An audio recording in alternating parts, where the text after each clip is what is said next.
Welcome to Chicago Arts Partnerships and Education's Dialogue Series.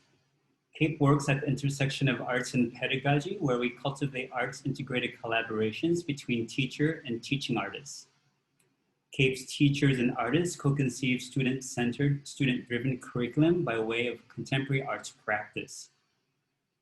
Moreover, the topic of social-emotional well-being, mental health, and trauma is an urgent matter in that we are all witness to the fracturing of our social fabric under the current COVID-19 crisis and continued systemic racism afflicting Black and Brown communities. With us this evening are esteemed guests who will discuss educative practices to understand how students situate themselves and their communities, examine environmental effects on individuals, and bring into view how social systems produce and reproduce trauma.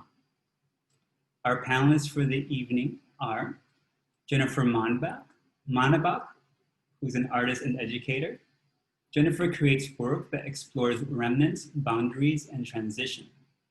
She is currently an art facilitator at Little City Foundation's Center for the Arts, an adjunct professor of art history at Concordia University, Chicago, and an artist researcher with CAPE.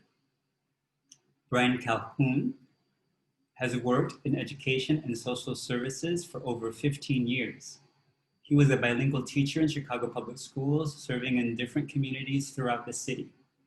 For the past 3 years, he has continued to serve his communities as a licensed school social worker, helping meet the social needs of students, families, and staff members. Dr. Elena Quintana is the executive director of the Institute on Public Safety and Social Justice at Adler University. Dr. Quintana has dedicated her career to community violence prevention initiatives, to meaningful justice reform, building trauma-responsive systems, and contributing to racial equity efforts.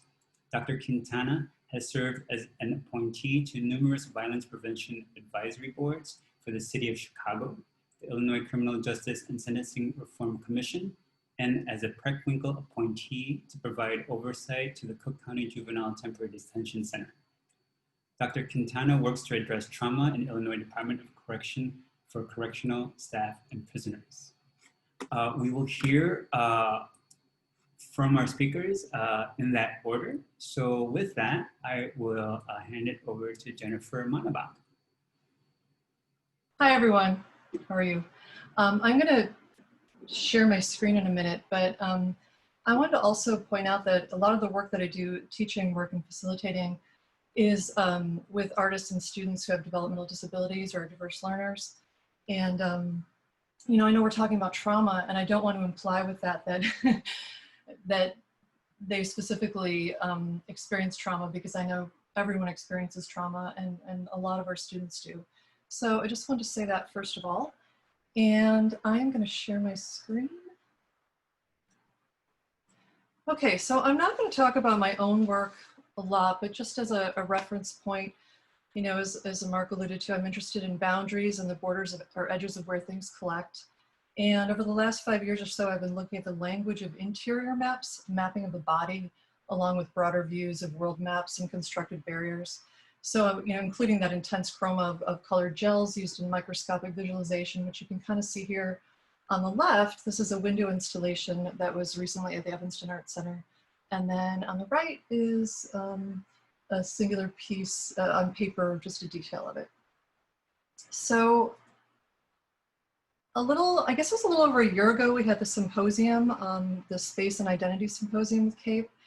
And at the time, an educator brought up the presence of trauma that she encounters on a regular basis in CPS classrooms. And it wasn't the focus of that symposium, but I feel like, you know, that really stuck with me, and it was so important that we didn't get a chance to talk about it as much as I thought we should have, just, you know, with the time constraints. So, because I think this is especially important in 2020. So obviously, you know, I don't think any one of us has an answer for how to ameliorate that trauma, but, or, you know, try to constructively integrate, you know, the student behaviors and emotions in a space in the classroom, you know, however safe it might feel. There's not one answer for that. Creating a safe classroom is a start, but, you know, what else can we do? So my experience with this is more anecdotal than, I guess, professional, just observing as an artist, as a teaching artist, people I know, people in my own family, that, often those who experience trauma may feel disassociated from their bodies. And I think, when we're creating art and we're teaching in the classroom and we're learning how to move our bodies in ways that feel more functional, we're employing small motor skills and large motor skills through making or performing. And I think that can be a huge step in learning how to function well in a collaborative space and to communicate and feel comfortable. So I'm concerned about this as we continue in the realm of remote learning. I've been thinking a lot about this because, as a visual artist who works with a lot of students who are diverse learners, I'm especially dependent on nonverbal cues. So as I'm toggling between, say, a group dynamic of a classroom or studio, and then also assessing individual needs, that already poses challenges. So, what happens when we're remote and we're literally kind of disembodied? So I'm eager to hear what the panel has to say about this. And I think as a group, if we talk to dancers and other teaching artists whose practices just tend to engage the whole body, how are we mitigating these issues in virtual space, and what has worked and why? So lately I've been thinking about this sense of rupture, this disorientation that we all kind of feel at this time can be an opportunity to be more carefully attentive, sort of recognizing the gaps and learning from it. So years ago, I was volunteering in a middle school classroom where a girl was sort of hanging back from the group discussion, and she was distancing herself physically as well. So she only became, closer and engaged in the discussion after she was able to grab some pencils, crayons, paper, and doodle and write and draw. And so this was a typical classroom, but it was flexible enough and facilitated in a way where this activity was, was permitted. And it's not like, oh, put that away, we're doing this now. It was not deemed a distraction. And so, something that was could be looked on as fidgety or being distracted in a stricter environment was actually really helpful to the student because it helped her participate in the conversation by having her hands engaged. And I think that, it might have mitigated the directness of conversation, the self-consciousness that could derail her. I think, I'm a self-conscious person. I know a lot of people who are more introverted. And when you have to engage in a larger group, that can be a little overwhelming. So I think that kind of that activity and allowing that activity diluted that sense so that, participation was possible. So I'm just going to talk a little bit about Little City Foundation briefly. So when I was teaching at SAIC, I met another faculty member, Michael Piazza, who introduced me to Little City Foundation's Center for the Arts, where he was a facilitator. And it was founded, if you don't know about it, it was founded by 3 School of the Art Institute faculty, I think in the late 90s, with a progressive philosophy and fine arts focus. So I subsequently became really interested, and I became a facilitator there, building relationships, helping artists develop meaningful work. In this studio, this is obviously pre-COVID, that's me and Joe Flash on the left, and then that's just a studio shot on the right. But, we have time to get to know people. I mean, I've known some of these people for like almost 13 years, and we build a safe and trusting space by building these relationships over time. And that's a challenge that, in the classroom, we don't always get that luxury to really be able to get to know students. We have to kind of work on that. And, adapting to different communication styles and habits. And, behavior, quote unquote, is kind of a loaded term in this context. When I use it here, I'm not necessarily referring to something that needs to be fixed or prevented, but rather an aspect of someone's personality that might teach me something about their creative goals or just how they communicate. So in the decade or so that I've been facilitating art with these adults at Little City, I've been constantly mindful of the autonomy of the artist I'm working with. So sometimes these are referred to as disability studios. I prefer progressive studio or community-based studio. And they focus on contemporary art practice as distinct from art therapy. So some of these artists and I have developed complex creative relationships. And although I don't think of the work as my own, I don't take ownership. I have a deep feeling of responsibility and pride for the bodies of work that I've been involved with. This is John King, who really took off in the media lab, and we had the media lab. We don't right now, but when we did, he's somebody who just enjoys just layering and builds these huge involved layered sculptures, and he gets to be kind of an issue with space. So when he found that he could layer and layer and layer in Photoshop, and he learned how to use it and really became engaged with it, it was such a pleasure for him, and it was so great to see him, really let that part of his personality and his creative practice kind of roll with it. So I know, Brian, you'd mentioned something about trigger warnings in our last discussion, so I should probably mention that I'm going to talk a little bit about Luke Tauber's project, and it refers to the Holocaust and his family, or Holocaust survivors, and also death and illnesses. So now what is a zine that helps him? I've been helping him navigate these personal obsessions because I've known him so long now, that include classical music, categories of cheese, female wrestlers, and Western funeral practices, and then his own family history. So it's this mixture of these things that are commingling, these emotionally heavy themes with historical reach with all of these other topics. And so he really wanted to create, he's been working on these pieces in the media lab and otherwise in the main studio, where he's creating his life story. And so, fragments of it had appeared intermittently as work, and they're often paralleled with the lives of classical composers who he loves. But he wanted to do something that was just a little more comprehensive. So this first version takes the form of a zine. There may be more iterations to come. He has this intense intellectual curiosity, extends into further subject areas. He might decide to, interlace with his own narrative in the future. And we were able to find some family photos. That's one of him on the right with his mother. So Luke has such a fantastic conviction of his own story and his own importance and his belief in himself and his ideas. So perhaps one of his challenges is to remember that not everybody loves Beethoven as much as he does, but he really thinks that everybody should just really be engaged with all the things that he is engaged with. Funeral practices, you can see out here on the left, combined with Mendelssohn and his family. And then there is George Gershwin and his tumor that he became really interested in. So there's this idea of, intersectionality as well and disability. One can be multiple things. So a person may not know or understand that he or she, has any kind of disability or is a diverse learner. They may feel different in different contexts, depending on what they're doing, who they're with, and the physical space they're in. So Vaughn Occupational is one of the classes that I worked with, a science teacher. And we were working on color, and do you see what I see? What are these elements of color? Like, how can we explore that? How do we all see the world? How do animals see color? So we had completed quite a bit of the unit, but we hadn't quite finished it. And then, so we were trying to finish with remote learning.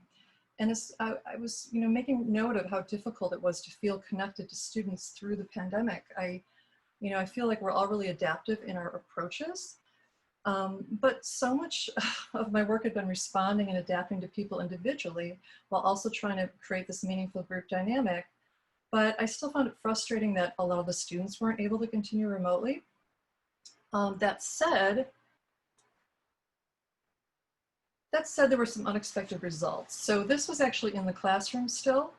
My last two Google Meets were surprising, actually, in their feeling of intimacy. So there were a couple students that seemed to communicate more directly and comfortably in our Zoom meets. It was sort of the exception to the rule, but they were communicating a little bit more comfortably, it seemed, than they ever did in class.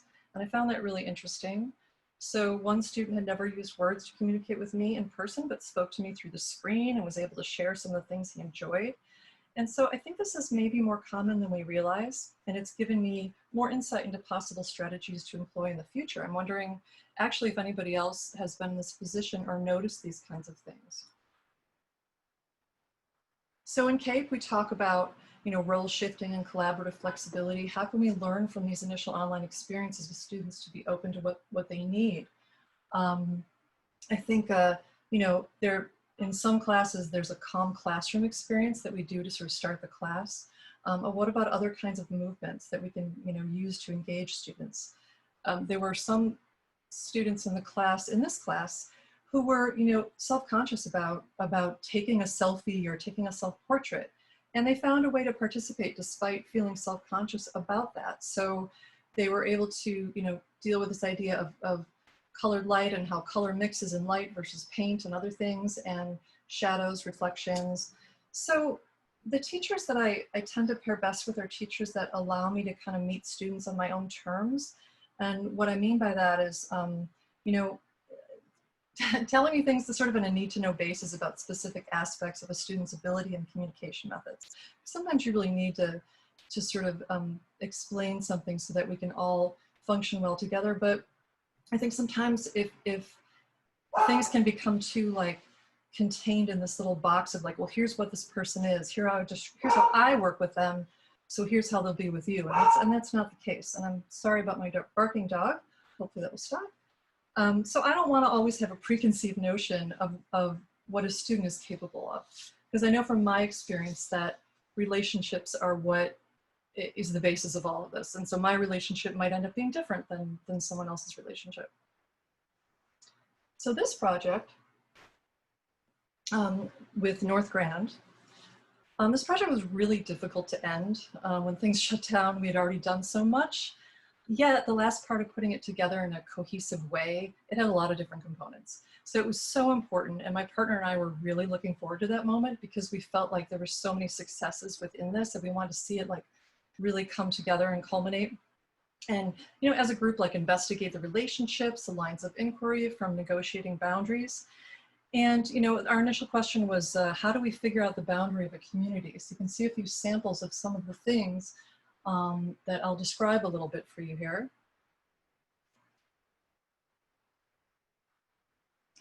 So we talked about the nature of boundaries, definitions, examples. We looked at a map of the surrounding community, and we decided that we would visit a few establishments and interview the people who worked there in the community as a way to research boundaries.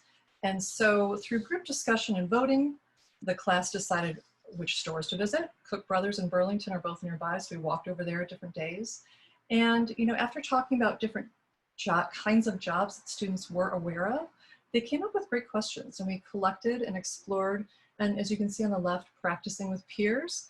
And on the right, there's a student with an employee who was willing to talk to him and answer some of his questions. So some of the questions included, how do you feel about wearing a uniform? How safe is your job? How far do you have to travel?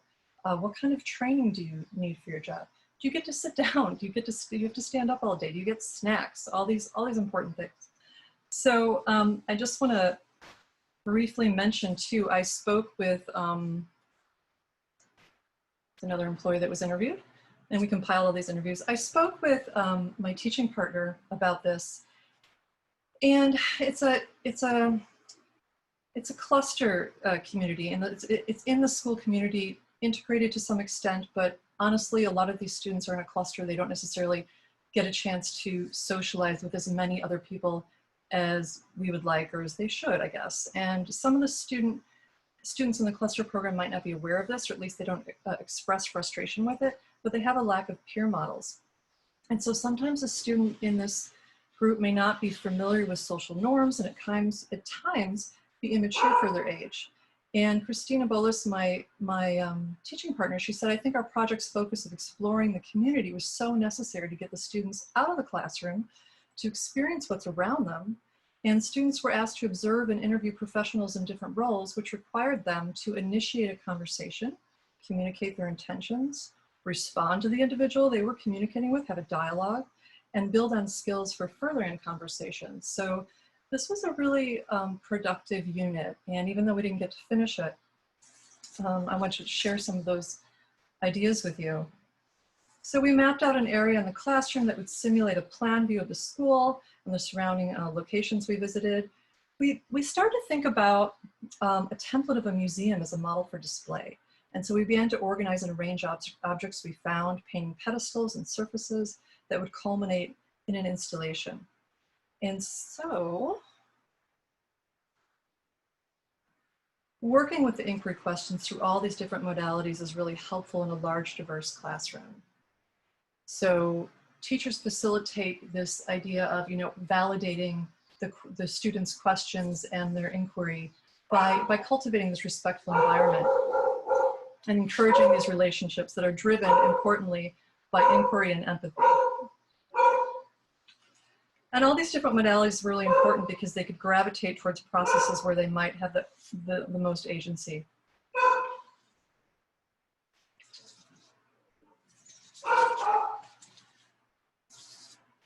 So we had further discussions about boundaries in community that were more psychological. For example, how do you bring your own family's idea of community with you when you visit a friend?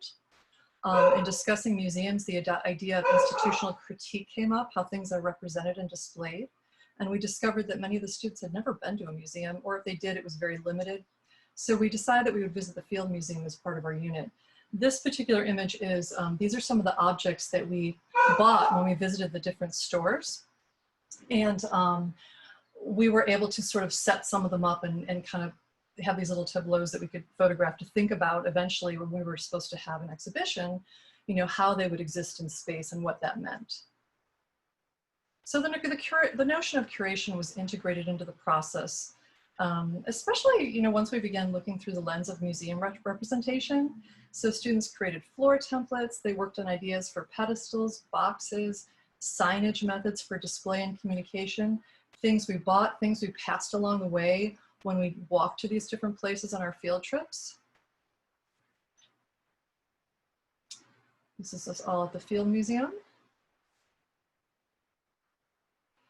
And that gets to the remote learning, which got a little trickier. It took a while sort of getting ramped up again too, because we weren't necessarily given access to the classroom right away. And also just everyone was sort of, kind of in shock and trying to deal with all of this. So the overall idea of movement, empathy, and recontextualizing was really important to our unit.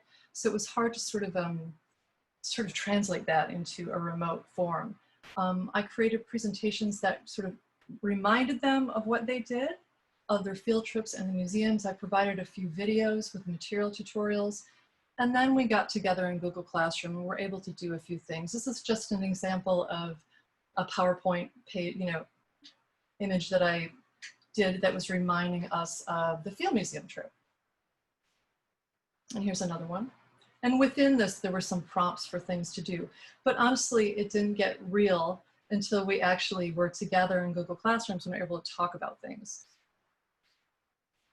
So one of the symbols, the group symbols in the classroom is an owl that represents their cluster. And so we talked about that, like where that would be in our little museum display and what it would look like and how everyone's owl is different. And so what we did, aside from catching up and checking in emotionally and seeing how everybody is when we first sort of tried to create this virtual classroom, we decided to do some collage together digitally. And so we could revisit this idea of representation of identity through the school symbol, which is the owl. And we were able to do it. So we didn't have our whole classroom at once, but we had enough students to have some engagement and diversity and talk about what this means to us, how even just technically how this all works, moving the mouse to try to figure out like how to use these different components to create something. And then talk about what we created too as well. So talk about like, how is your owl different than my owl and what does this mean? And how did you decide to do these things?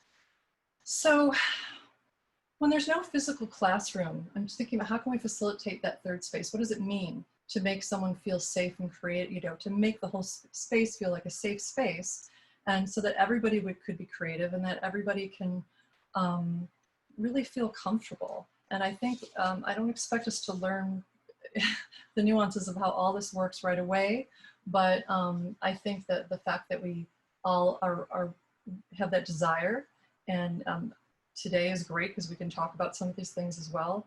I'm really eager to talk more about that. Thank you, Jennifer. We have stop sharing. All right. And Brian, the floor is yours. No, I'm good. I'm just gonna take a break. No, thank thank you everyone for being here. Also, thank you to Mark and Kate for me allowing me to do this, and also to my esteemed colleagues Jennifer and Elena. Yeah, your knowledge is overwhelming at times, but I'm happy to be here with you. It's going to be great. So I'm gonna go ahead and present this, and hopefully we get to have some fun with it. So we're going to talk about SEL, trauma, and voice. I won't have enough time to really dig deep, and I want to, but it's okay because we'll get a surface layer on so many of these things, and then we'll push forward. I forgot to tell you, welcome to my TED Talk coming from my kitchen. I appreciate you being here. So here's what I'm going to try to accomplish in this little bit of time. Give a basic understanding of SEL, and then kind of go into what I do. Once again, we're going to get a basic understanding of trauma and then what it means to become a trauma-informed individual. We're going to talk about some of the biases and systems of oppression, and then it's going to be understanding the importance of empathy, especially when we're leading into voice. So 2, 3, and 4 are really going to be wrapped into each other, but they all start with number 1 and nailing that first objective. So I'm Brian. When I left college after, rocking WESN 88.1 radio to your far left, they were like, hey, what do you want to do? And I was like, hey, I like working with people. So I went into social services. After going into social services, they sent me into schools and they're like, hey, what do you want to do? I was like, I guess I'll be a teacher. And then even as a teacher, they were like, you're doing a lot more social emotional things. And I was like, you're right. I should be a social worker. And all of that has led me to talking to you, but I think it's best you understand I am nowhere near an expert. I just happen to have, a little bit of schooling that helps me speak to some of these things, and I got a lot of field experience. So I'm gonna start with what SEL is not. Social emotional learning is one of these buzzwords that you're gonna hear, same thing with trauma, same thing with mindfulness, and all of these are going around, but nobody's really explaining what it is. Before I go to what it is, I need to tell you what it's not. And the first one is, it's not a behavior modification program. People automatically assume that SEL means we're dealing with kids that have severe behavior problems. Are there kids that have them? Yes. Do we work with them? Yes. Is that every kid? No. So we're not just trying to fix behaviors with the term SEL. It's also not a cure-all that resolves problems. It's like, okay, you feel this way, SEL. It's not, what's the word? Panacea. Got it. It's not going to just fix everything. And the last one is, it's not a quick fix to some of the emotional challenges that people are facing. And this was a big word that we talked about before, and it's called social emotional learning. Learning is a process. Learning takes time. So if somebody like me as a social worker is trying to teach skills and reinforce skills, there's not going to be a quick turnaround in some of these behaviors or some of these emotions. I use this visual here as kind of like a reminder. Like, usually we see anger and people are like, oh, anger, this person's bad. But the truth is, there are so many layers that lead into that expression of emotion. What we're usually seeing from people is their response to other things that have taken place. And once we start looking at that, then we can have a better approach when we start talking to people and trying to help them. So Castle, depending on how you've heard it pronounced, is this amazing group who has done work with a lot of school districts. They've also worked with Chicago Public Schools, and they've kind of given this definition of social emotional learning, and they've broken it down into 5 pieces. So it's self-awareness, social awareness, relationship skills, responsible decision-making / problem solving, and self-management. I'm going to break down some of those just so you get an understanding also. But what you're going to see is those 3 circles on the outside, where it starts with kind of a micro level, and we're focusing on a classroom and hitting students where it needs to be. Then we're going kind of meso level, and we're looking at the school and fixing policies to better support social emotional needs. And then we're going to branch out and get deeper in the community. So we're always working with that micro meso, I already forgot the word. Anybody know it? I'm playing macro level to really tie us in. All of that keeps it together. When we have a breakdown of one of those outside circles, it really starts to trickle in and affect what social emotional learning can be. Oh, hey, man, next screen, come on. Sorry, everybody. Now, self-awareness is identifying your own emotions, recognizing your thoughts, recognizing your own strengths and what motivates you. We're constantly helping students realize that as they're going through the process. It's like, hey, you have your own strengths, and you being aware of your emotions and your feelings is such an amazing skill. Self-management is basic impulse control. Can you have that self-discipline to kind of calm yourself? Also find ways to relieve some of the stress you may be going through. Relationship skills goes to positive and functional communication, and really can you work with a team and also have those team building skills. And then, like I said, the decision-making, problem solving is identifying, analyzing, solving problems. But the big one is, can you reflect on that process also? Now, you notice there was 5 in there. There was 4 that I talked about quickly. I'm going to get to the other one later because it's really big when we come to talking about voice. So trauma is, Elena's going to do an amazing job going deeper into it, but I want to touch upon it because we are seeing it at just such a high rate in what we're doing in schools, where students are coming in and based on this definition are having an emotional response to a difficult event. Now it says it may cause short or long-term symptoms. Short term, we're talking, headaches, stomach aches, not sleeping, shock, denial. Long term, we're looking more so, we'll get to the disorders, but we're looking at substance abuse. We're looking at eating disorders, and we're finding things that are just really, they're lasting longer because we're not really addressing the trauma as it takes place. The DSM-5 is a diagnostic that many of us in the field use to help in understanding some of the disorders that people may have and identifying them.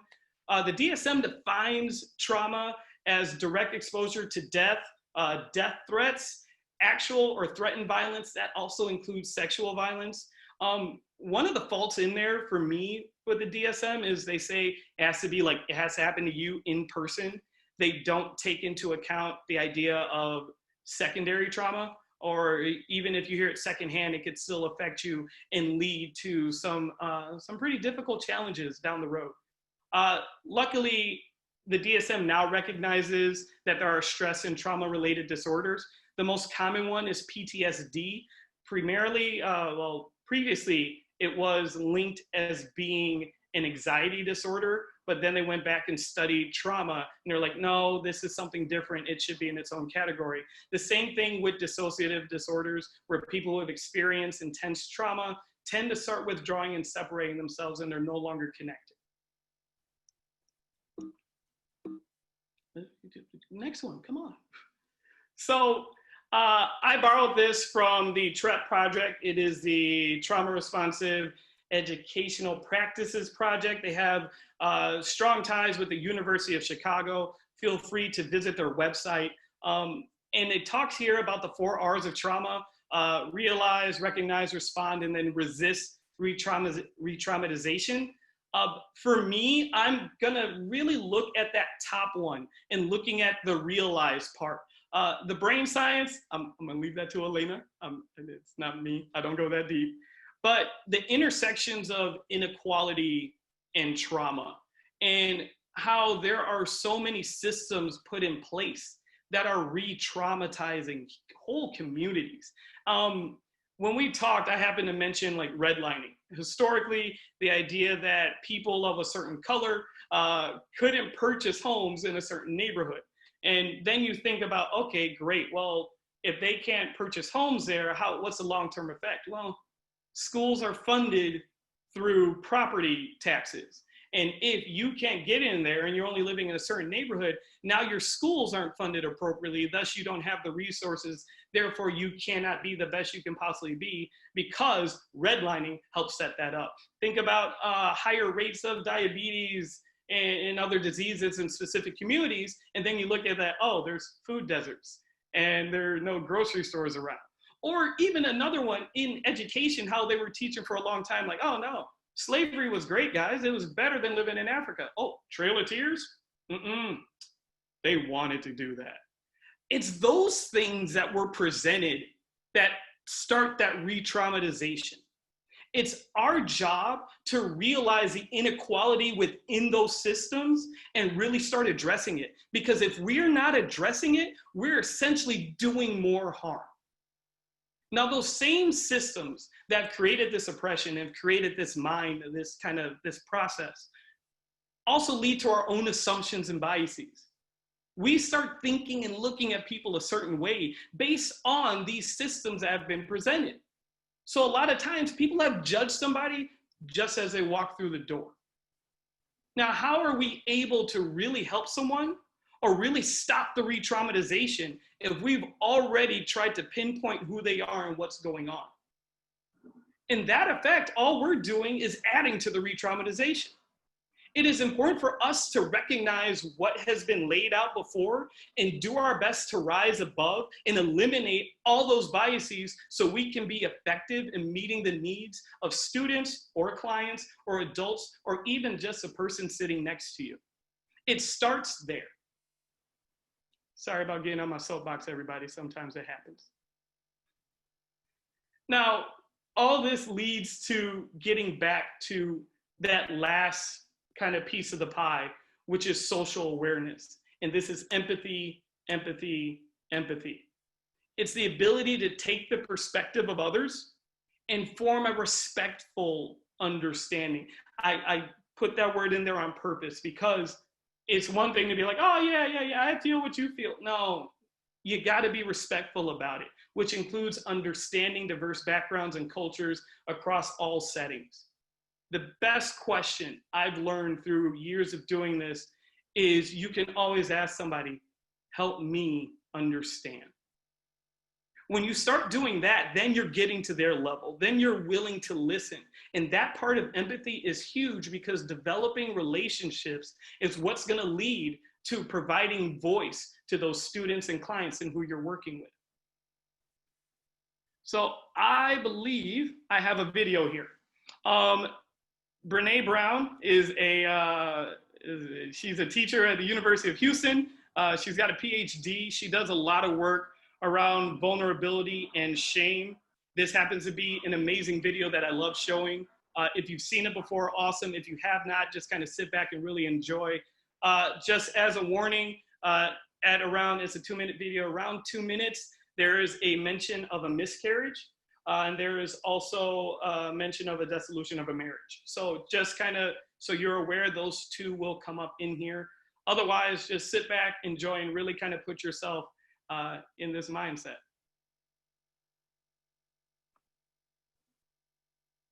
So what is empathy and why is it very different than sympathy? Empathy fuels connection.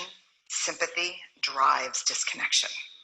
Empathy, it's very interesting. Teresa Wiseman is a nursing scholar who studied professions, very diverse professions where empathy is relevant, and came up with 4 qualities of empathy. Perspective taking, the ability to take the perspective of another person or recognize their perspective as their truth. Staying out of judgment, not easy when you enjoy it as much as most of us do. Recognizing emotion in other people and then communicating that. Empathy is feeling with people. And to me, I always think of empathy as this kind of sacred space when someone's kind of in a deep hole and they shout out from the bottom and they say, I'm stuck, it's dark, I'm overwhelmed. And then we look and we say, hey, you climb down. I know what it's like down here and you're not alone.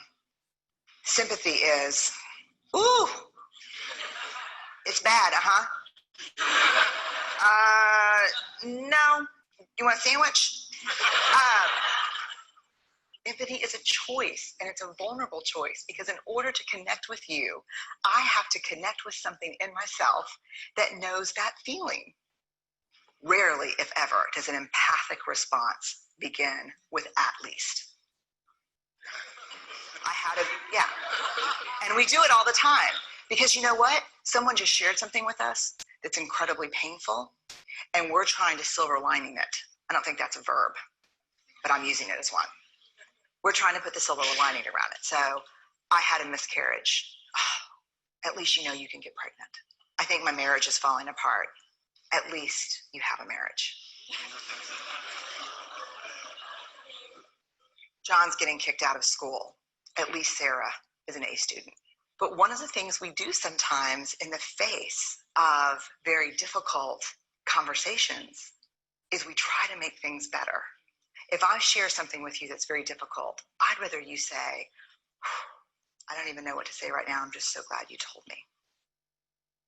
Because the truth is, rarely can a response make something better. What makes something better is connection.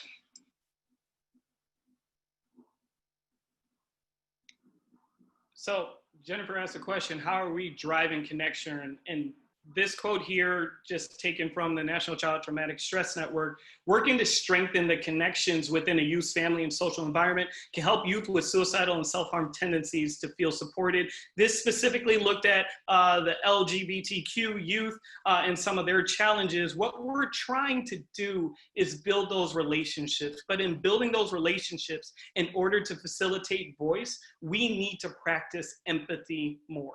We need to address our biases. We need to make sure we know these systems of oppression so that way we can better reach who we're working with.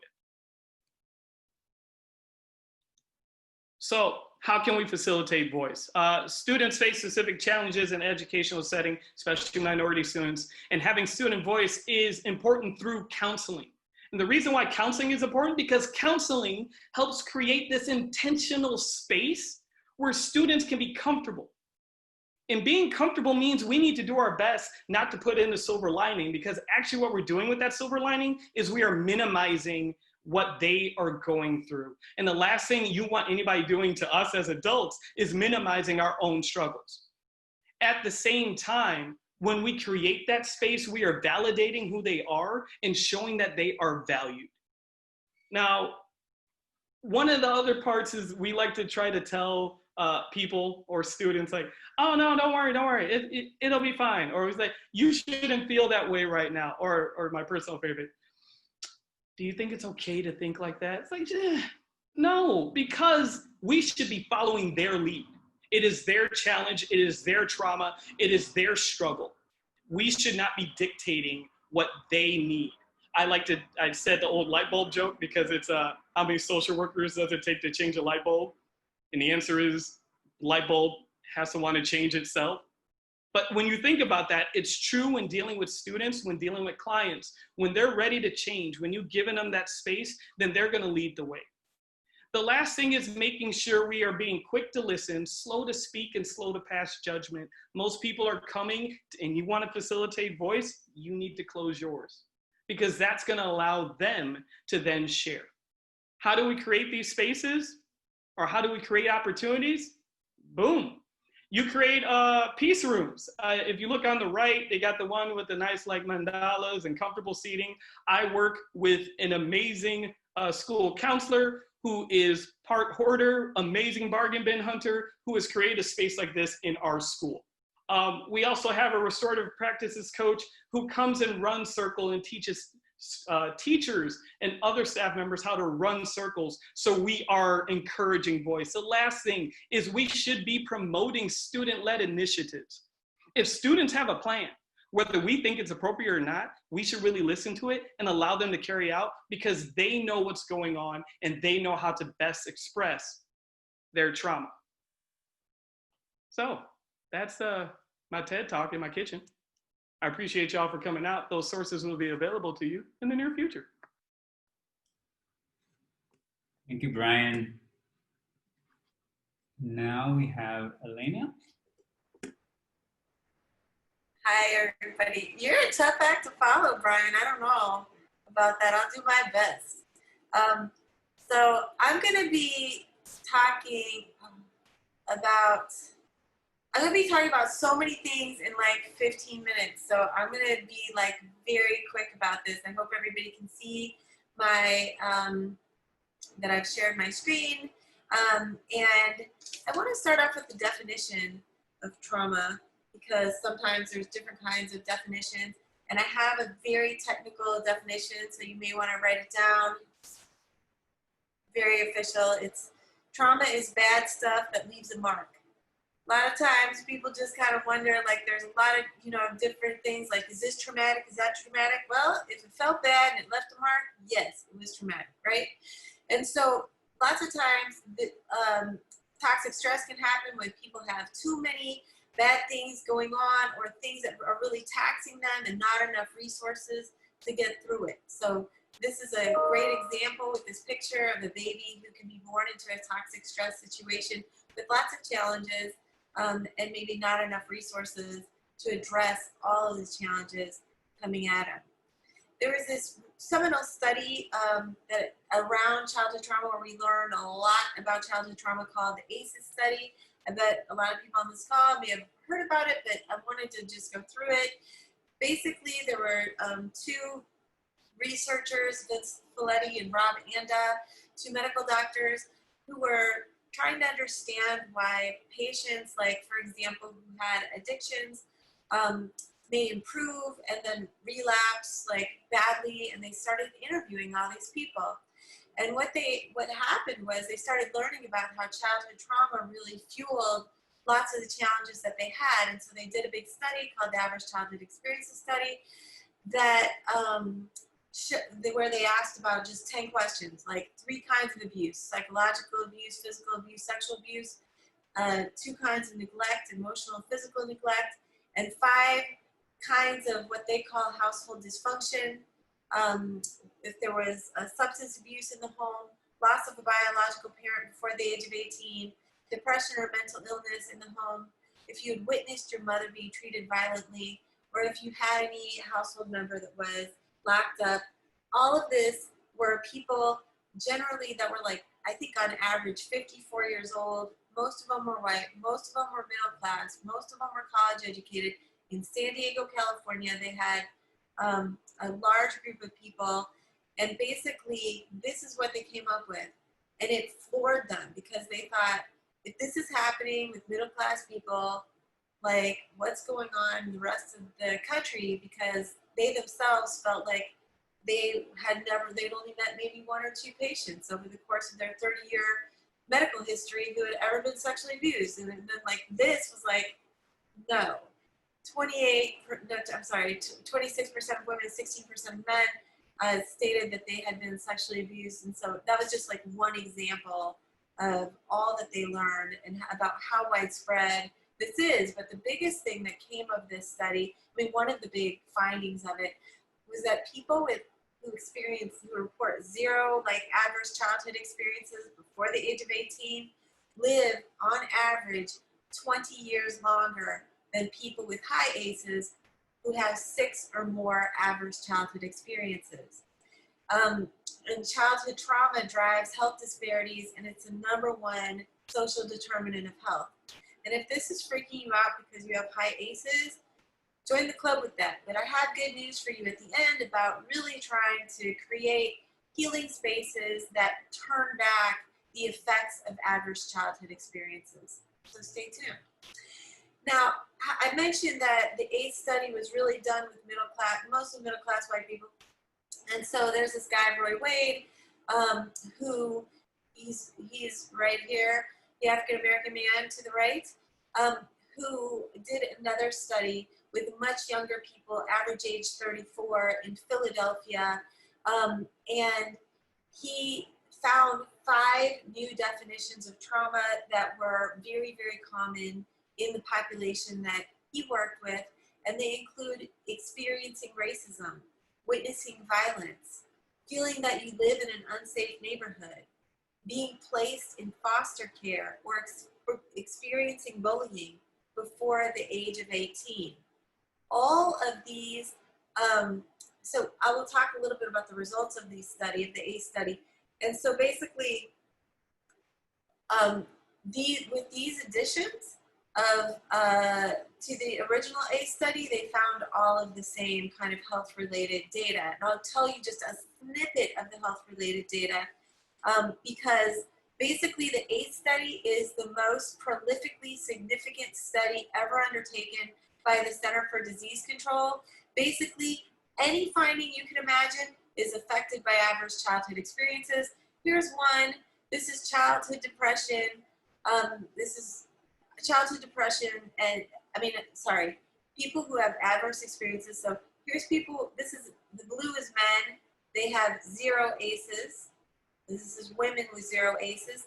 And still, as adults, you see that like about 12 or 13% of women experience depression as an adult. But if you move up here to 4 or more adverse childhood experiences, you see it goes up over 50% of women experience ongoing depression as an adult if they have 4 or more ACEs. For men, it's a lower number who report experiencing depression, but you can see this stair-step pattern with the ACE study that basically is a hallmark of all of their findings. The higher number of adverse experiences you have as a child, the more likely you are to experience difficulty in adulthood. This is another very simplified graph. Here's what happens when people with ACEs and suicide attempts. If you have 0 ACEs, it's very unlikely that you will ever attempt suicide in your lifetime. But for people with 4 or more ACEs, which could be the majority of people we work with, and lots of our family, ourselves, our loved ones, it's almost 1 in 5 people who will attempt suicide over the course of a lifetime. This is super significant, right? And there's lots of other things. If you look at population attributable risk for things like alcoholism, ACEs are responsible for 65% of alcoholism, 45% of drinking and driving, 31% of current smoking, 42% of childhood marijuana use, 51% of behaviors that lead to risk for HIV, 69% of persistent mental illness, 61% of adult incarceration, 78% of IV drug use, 41% of chronic depression, 67% of suicide attempts, 59% of emotional problems that interrupt work at least half of the month, 21% of sleep problems, and I could go on and on because there's even things that have to do with things like diabetes, cancer, heart problems. Like, it's just amazing how much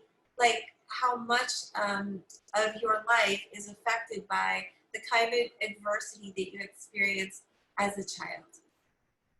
So, it's not just what you experience as a child, it's also, there's something called that I think was touched on before, which is historical trauma.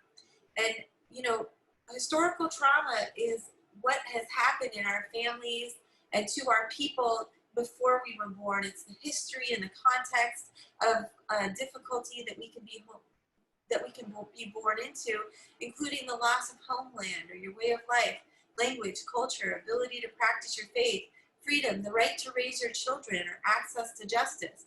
And sometimes I think people think of this as like what happens in other places, but I think it's really clear that this happens in the U.S. all the time to many systematically marginalized populations. And this leads to grief and internalized depression and increased cortisol levels that contribute to a lot of health disparities and inflammatory diseases. Historical trauma has been really something that has been deeply studied by a woman named Maria Yellowhorse Braveheart. You can tell by her name, she is an indigenous, a Native American scholar, and she talked about it as the collective emotional and psychological injury, both over this lifespan and across generations, resulting from cataclysmic history that occurs as a result of genocide and other significant abuses. I've added to her definition that historical trauma continues a legacy of systematic marginalization through current enforcement of policies, practices, and laws that recreate trauma. So the reason why that's important is because we hold the power to create intergenerational health and wellness or disease and despair. And so I will talk more about that in a moment. So for example, here's just one example. If a child who experiences high trauma is not safe at home, And because of the behaviors that they exhibit at school, because of the trauma that they are experiencing at home, they're not welcome at school. They get pushed out into the our criminal legal system. So it says among adjudicated, like court-involved young people with high ACE scores, which is all of them, 85% were first suspended from school in 2nd grade. That is deep. 85% were first suspended from school in 2nd grade. And I cannot begin to tell you the crisis of kicking kids out of preschool and kindergarten that have the highest amount of trauma. So when you live in an unsafe world, your brain wants to wire to help you survive a difficult environment.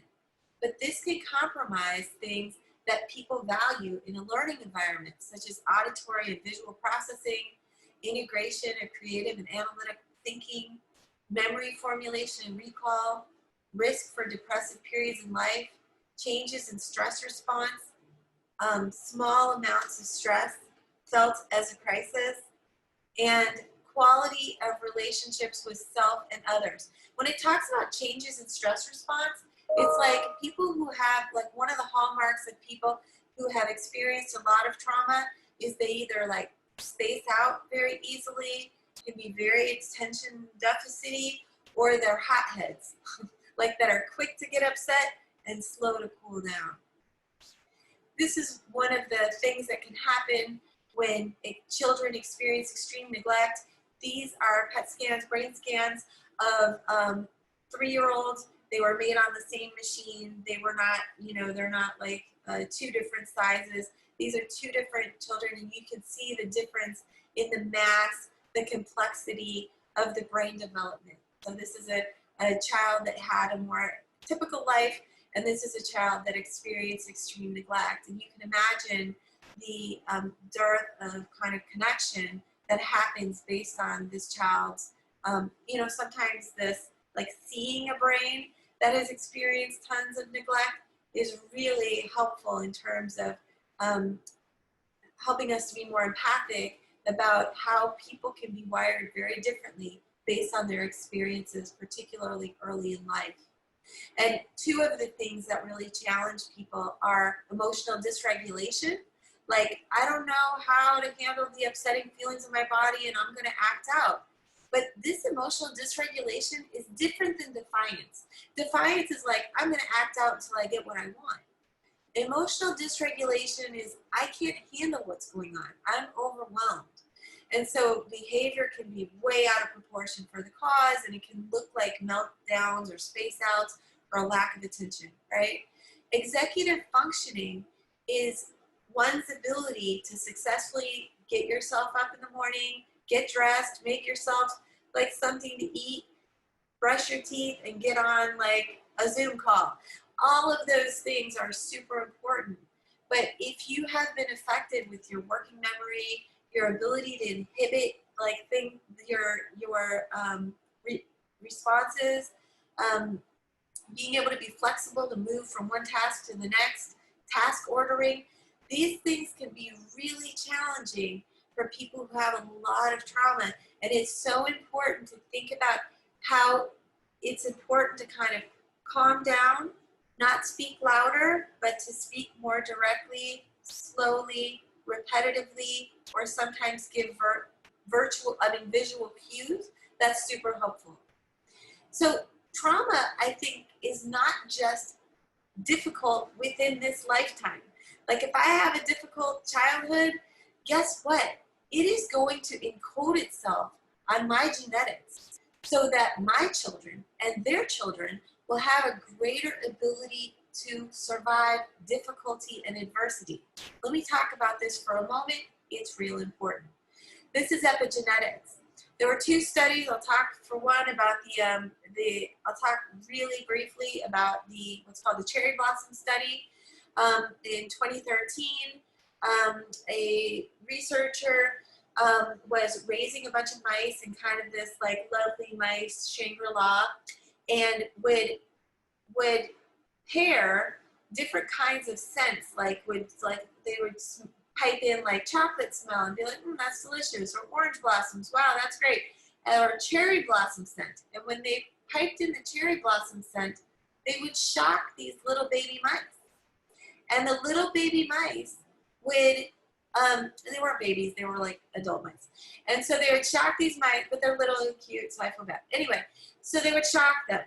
And so that would create, so then when they stopped shocking them, just smelling the cherry blossom smell, guess what, would lead them to get really nervous and pile on top of each other and tremble.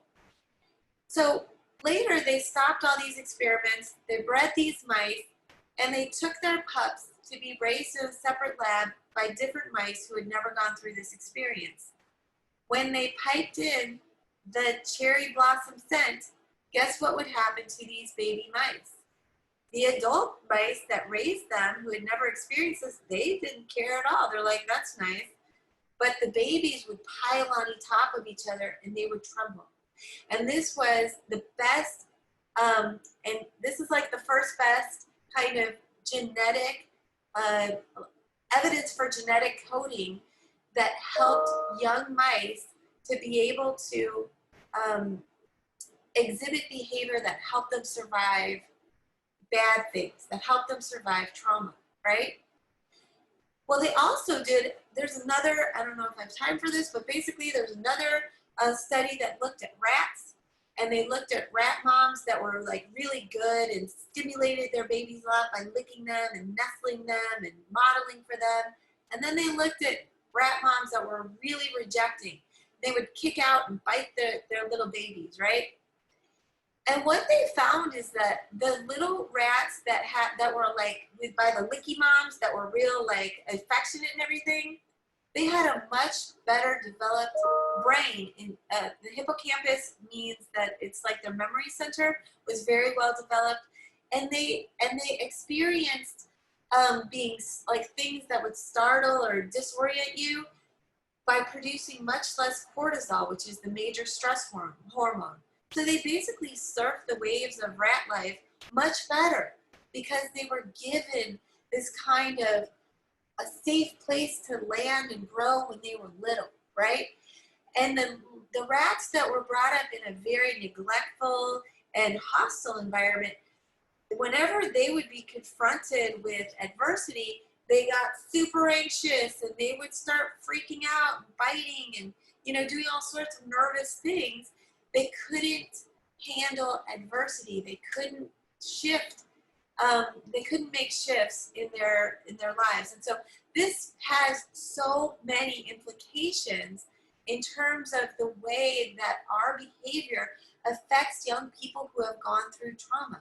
We have incredible ability to provide the kind of nurturance and these kind of caring learning experiences that allow young people to not only grow in a beautiful way, but to pass that on to future generations.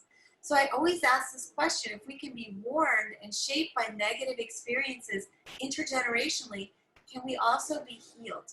Do we have the ability to foster intergenerational healing? And what does that look like?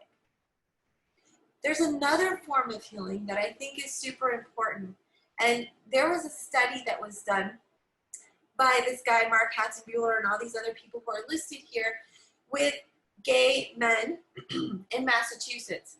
These gay men he was studying because they were disproportionately depressed, they were disproportionately ill, and they would come in for lots of doctor visits, much more than the average bear. Like if you compared these gay men to the general population, they were sicker and had more kind of psychopathology. And they're like, is psychopathology just a part of being gay? Well, what was very interesting about this study is that 12 months into a 2-year study, guess what happened? Massachusetts legalized gay marriage. And just that effect, which was not part of the treatment, they found a significant decrease in all sorts of mental illness, like indicators of mental illness, of medical care visits, and of mental health care costs, of prescriptions that they were prescribing to people. compared to the 12 months before the law. So look, inclusion and equality breed wellness. And this is such an important part of creating a good space for people. Every policy that we have is like a way that we greet people. So we can greet people in the morning, say, I love you and I'm so happy to see you, or welcome friend, or even just like, hi, right? And so like, but we can also treat them, all of our policies can treat them like, what are you doing here? Or, get out of here right now, or I will willingly work toward your demise. Like, you can think about the policies that we have right now in our country. Like, if you're a baby born in Finland, you're born into a system that's all about like, I love you and I'm so happy to see you, right? But if you're born into a situation like where you're at the border and you're trying to cross over, it's like, I will willingly work towards your demise. In order for us to not create illness in people, we need to at least get to high. All of our policies need to support this kind of good learning. So I'm at time, but I want to just say there are 4 types of help that help, and I'm just going to take, if I can, just 1 more minute. Support, feeling socially and emotionally supported and helping, having 2 or more people who can give you concrete help when needed. Community reciprocity, watching out for children and intervening when they are in trouble, and doing favors for someone, for one another. And then social bridging, meaning that reaching outside one's immediate circle friend to recruit someone for help that's not inside your circle. Like, for example, like Mark may have all these kinds of supports that I never heard of because he works somewhere else than I work. That's outside of my immediate circle. He can turn me on to all these great people who can help me. And I just want to just very quickly go through. If you have 0 ACEs, this is with low support. You don't have good support, it's very likely that you're going to be an adult smoker, and the more ACEs you have, the more likely you are to be an adult smoker. Over 35% of people with high ACEs who have low support and hope, they smoke. But look what happens when you get high support. Your smoking goes down. And so these things that I say that help, this is poor mental health. The less support you have and the more ACEs you have, adverse childhood experiences you have, the poorer your mental health. But look what happens when you have support. Mental illness goes down. Those markers go down, right? And so you can see poor health. With support, it goes down. And then here's if you have 2 or more people to help you. If you're a hungry person and you don't have any help, you're gonna be really suffering. But if you have concrete help, look, you're not hungry anymore. Here's diabetes, which seems like it's just a medical issue that can't change, right? Like diabetes is diabetes and it's just something you have. But here, if you have 0, if this is people with low health, right? High diabetes, low health. Here's, if you just have 2 people who will help you, bam, diabetes goes down. Depression. It's just crazy how much help can just erase mental illness, physical illness.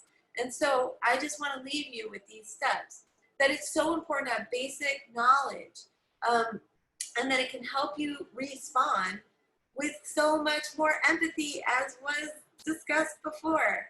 And connection is so important, but it's also super taxing to work all the time with people with high trauma. And so please work your own care plan in order to be effective with others. So I know I went over my time, but thank you so much for being attentive. Thank you, Jennifer, Brian, Elena. That was really wonderful and very, very informative. I'd like to open up the Zoom to questions or comments. And just one thing that I was kind of struck on, and it kind of started with Jennifer's talk about, where she brought up intersectionality. and how she works through that to kind of understand her students more and their kind of understand more of their kind of different experiences, how they locate themselves differently in the classroom. And also some of the projects that she was working on with them, where it was really about kind of reconstructing or working with them to construct their personal histories, and how that could, in ways, get at them to deal with their own intersectionality, project that outwards, right, to an audience, and then through that kind of create these kind of more counter narratives, if you will, against all of the kind of more ways in which that certain populations are already perceived, or there are placed, or kind of how certain populations are marginalized from certain kind of like mainstream views of how kind of like what mainstream culture is. Excuse me. So anyway, I was kind of thinking about that a lot in going from going macro, if you will, as Brian said. Would anyone like to kind of address that kind of those modalities, those teaching modalities, if you will, and how could like educators or even educators or artists kind of expand upon that to kind of touch on these other points of your own presentations.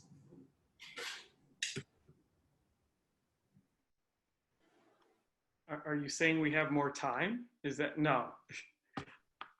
No, I defer first if anybody else would like to speak.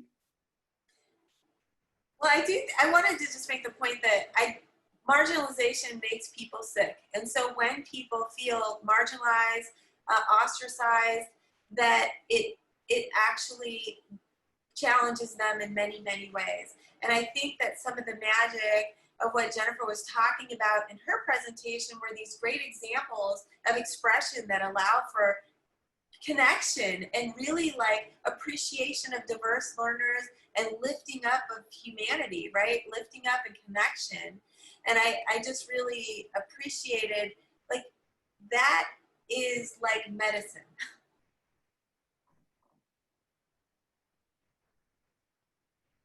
Thank you. I'd love to hear what other people have to say too, but I just, I wanted to say I feel very humbled to be in this group, and I think I came to this with a lot more questions than answers. So I appreciate both of your presentations quite a bit. And I think the thing that was underscored, or the most to me, was the idea that we shouldn't, as educators or people that are in other people's lives that have influence, we shouldn't underestimate the small contributions of support that we can make. Because I think sometimes this is just so overwhelming, right? And we want to do so much. And I think what you both have brought to the front is just that, those, especially the charts that you showed, Elena, like with the things that could happen with just a little bit more help, a little bit more support, and then it shoots up, and it's just like, we have to remember that. I think that's really important, because sometimes I think it's easy to get overwhelmed. Yeah. You need two people that are in your corner. I mean, that's just so amazing, right? And, micro, meso, macro, I think one of the things that Jennifer's project shows is that when we're accepting a person, you're also accepting their community. Yeah. And it's really tough when people are like, well, I accept you, but I don't accept where you've come from. And that's confusing, because when we talk about that intersectionality, it's that you exist through this microcosm of things that have made you who you are. And if I accept you, that means I accept all these communities and your background and your influence and the systems that have hurt you. And it's important to acknowledge that when you are trying to help somebody, or when you are trying to encourage voice. It's acknowledging all those things that make them who they are.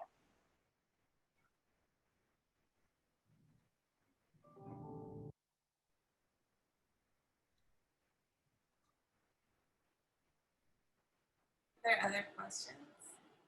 Yeah, are there any other questions out there?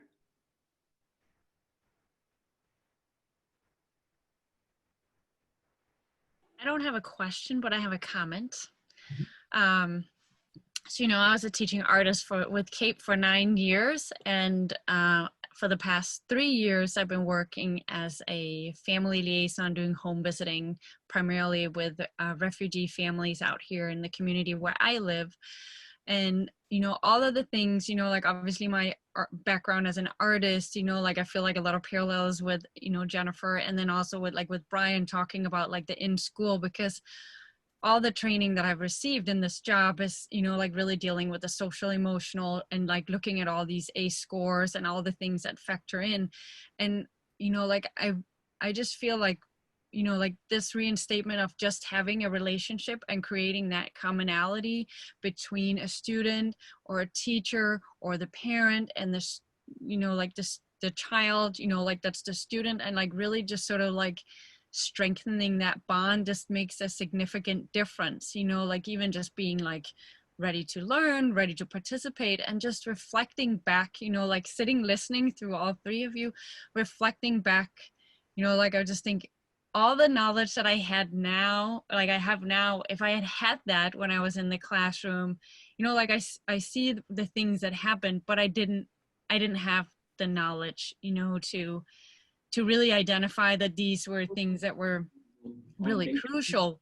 But like it just happened because of the way that I, like we're making projects together with the teachers and the students, like really just putting that relationship together. So it just made me think about like how informative this can be to teaching artists, to just have this information in the back of your head as when you're, like you work together to try to create these projects, because sometimes we get hung up on things that needed to be completed and presentable at the end, where it's just so much about that process of connecting with through the arts, right?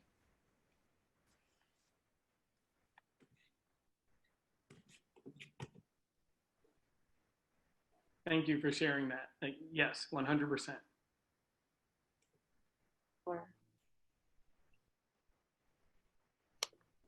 Any other comments, or anyone else would like to share maybe like their experience? Yes? I actually just had a question for Brian about, you mentioned peace circles, and I was curious about his experience with young kids, and because my experience is more with adults and adult male offenders and adult male officers, like police officers. And so I think it's a valuable thing to bring into high schoolers, middle schoolers, for them to like learn and adapt those skills and what comes with the peace circles and restorative justice as a collective. But I just was curious what your experience was with it, and if you think how effective is it with younger kids, and do you think it has just as much of an impact as it does with adults? And simple answer, yes. Longer answer is the idea that a lot of times we feel that children cannot become emotionally vulnerable. And the thing is, within peace circles, you are trying to provide opportunities for expression. right. So it's as simple as presenting a question of how you feel today, or presenting a question of what do you like to do on your birthday? And those types of things really open up a conversation. And what you start seeing is kids are now making bonds over different stories, because somebody might share a story that we might perceive as negative, but then another kid is tapping into that story and they're forming that bond. It's like, oh wait, I've been through that before too. I know that feeling. And so what happens is, even though we think they don't have the emotional complexity, they are forming those bridges and bonds all the time. It's all dependent on how we try to guide it.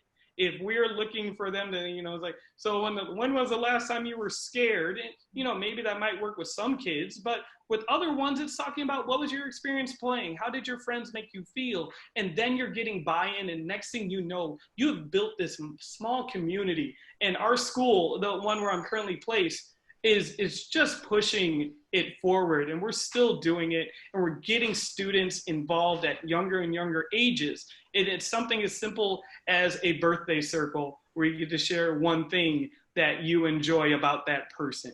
Just one. Circles or larger once again, we're doing both, where we're having circles of 5 kids who might be having severe problems, or they might be engaged in some form of altercation, to whole class where you're looking at 30 to 35 kids who are sitting down and having these conversations. When I was a teacher, it was, you know, they talked about morning meeting. I was like, I'm not doing morning meeting. We're going to sit down and we're going to have a discussion about whatever may be bothering you, and we're all going to tap into it. And these kids, these other 8, 9, 10-year-olds, 6-year-olds might give you better advice than I can give. So that's the importance of kind of creating that. Okay, thank you. I appreciate it. That was my key. I would like to say something about the circles, because that's just one expression of a restorative practice. And I think that sometimes people think all of restorative justice or restorative practices are just circles. And I really want to just popularize the idea that engaging in restorative practices is part of a deeper philosophy that we belong to each other, and that we need to do right by each other, and we need to be responsible to be in right relationship with each other. And when that's like the lens, it's like everything that is done in interactions with people can be through a restorative lens. And I just really feel like it is naturally trauma responsive and trauma informed when we look through the lens of we belong to each other, rather than you're a problem and you need to be removed. Yeah, absolutely. I was going to say, like, so much of it is our language. And one of the things that they really stress when you're going to be trauma informed or doing restorative practices are the words you are choosing. Because a lot of times the words that we choose tend to be very defensive. Like, you're not being restorative if you start being like, what did you do? It's like, then you're already getting pushback. It's using words such as, tell me your story. Right. Share what's going on. Explain to me so I can understand what happened. And you're gonna get a different response instead of just coming on the offensive. So it's so big. Circles are great. I love them. I'm not gonna lie. But also, it really does start, as Elena was saying, with language and just that principle that we do care about each other. Right. Thank you for that again. On that note about being responsible and respectful of each other, someone had commented, Maria commented in the chat about factoring in the trauma of educators. So how I wonder if any one of the panelists could kind of address that, like how do we look at or kind of navigate that about ourselves as educators, and us who have gone through trauma and working with students and families with trauma? I think it's important to be aware that you're going to have a strong response to people that are like trying because of their own trauma. So it's important to just be able to, like, there's certain things that I've seen that people do that work, like if there's some sort of a conflict, to think of a bullseye, and you think the red means you're too upset about it, nothing good is going to come of it, we're going to wait for a day to talk about it. The yellow might be, okay, we're going to wait for an hour and see if we can work it out. The green is that we're ready to talk it out. So really just even understanding how much longer it takes somebody who's experienced high trauma to be able to calm down in order to access their prefrontal cortex and have a good reasoned conversation. Because when you're in the throes of a traumatic triggered response, you can't access rational thought.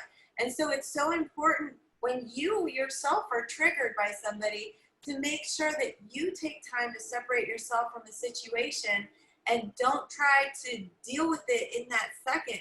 Just try to like get some space from it until you can rationally think it through, because it might not end constructively.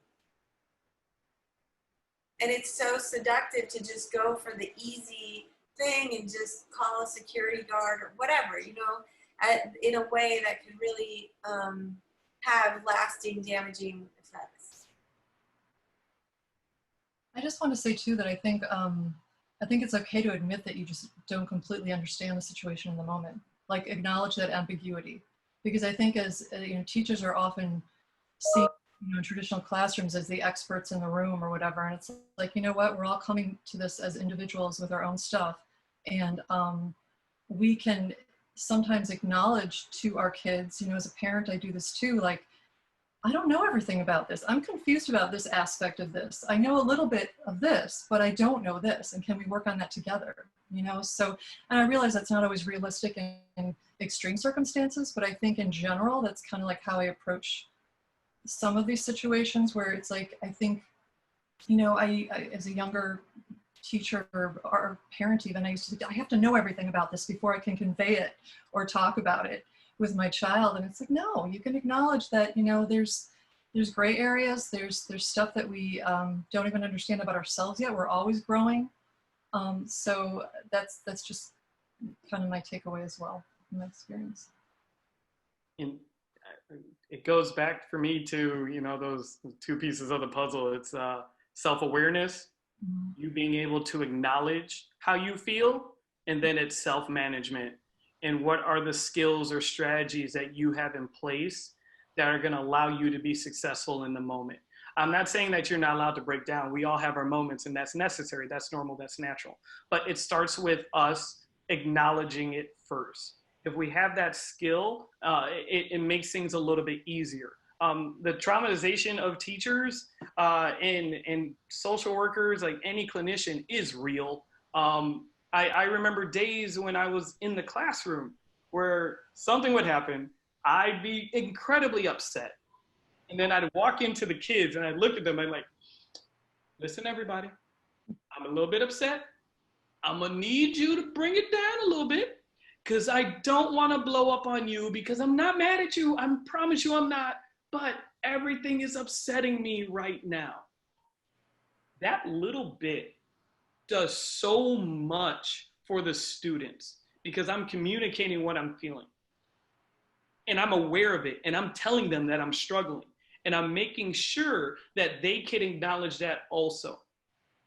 That bit right there helps, so that way you're not further going down this kind of tunnel and you're re-traumatizing yourself and thus setting up children or students or clients for traumatization based on your reaction. Well, you're acknowledging your vulnerability, which is what we were talking about before with empathy, and what that really means to be truly empathic is to go there with somebody. You know, so that's great. Right, I love that. Just this, again, like going going big and macro, but really it's getting the pointing of refocusing on the small things that we can do on a daily level to acknowledge each other, but also understand our own situations and be able to model that for your students, and continuing that kind of educational aspect of, like, you know, what you do in front of students and how and what you do is just also something that they learn and pick up on, right? Like how do you expect them to cope with their own issues and problems is by watching and observing things like how adults do it, right? Great. Do we have any other, we are a little over time, and I was just wondering if there's like maybe one or two more questions, or we could end it here. Throw it in the chat if you don't want to speak. We are open to reading. Yeah. Well, I think that's it. But yes, thank you all for attending this discussion. It was just kind of very, very informative. And I want to thank again Brian, Jennifer, and Elena for all the work that they do and all of this knowledge that they have just shared with us and experiences. I wanted to thank you very, very much. Thank you. Thank you for including me. All right. Good night, everyone. And we will have another discussion next month on a different topic. So stay tuned for more programs from CAPE. Good night.